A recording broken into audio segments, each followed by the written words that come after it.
आज मी बनवणार आहे आंबोळी.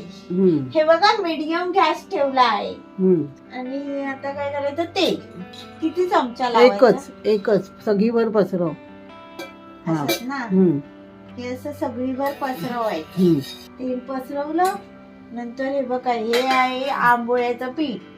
मग ते पेला घास डब्याला सांडेल नाही तर सगळीवर. घ्यायचं आणि हे असं डब्याला घासायचं आणि मग नंतर आहे ना असं सोडायचं.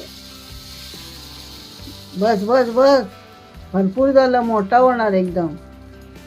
आणि मग ते नंतर आहे ना असं असं पसरवायचं अलगद पसरवायचं. बस अलगद पसरवून मग पेला आहे ना तो परत त्या डब्यामध्ये ठेवायचा.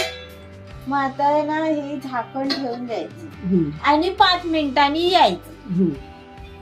हे बघा पोळी झालेली आहे. एका बाजूने साईडने आधी कडा शिजली.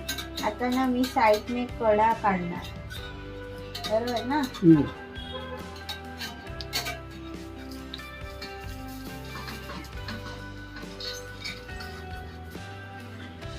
अशा साईडने कडा काढून घ्यायच्या आणि आता पलटी करायची.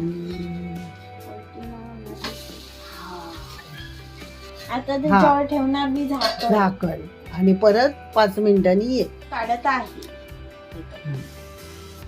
ते झाकण याच्यावर ठेवलं. सगळ्या कडा ओपन कर. आता झालं. आणि आता ती ना उचलून डब्यात ठेवायची. या डब्यामध्ये ठेवलं. ते साईडचं काढ सगळं. हे काढायचं असतं. हा, त्याशिवाय दुसरी न टाकू शकत. बस झाली एकच.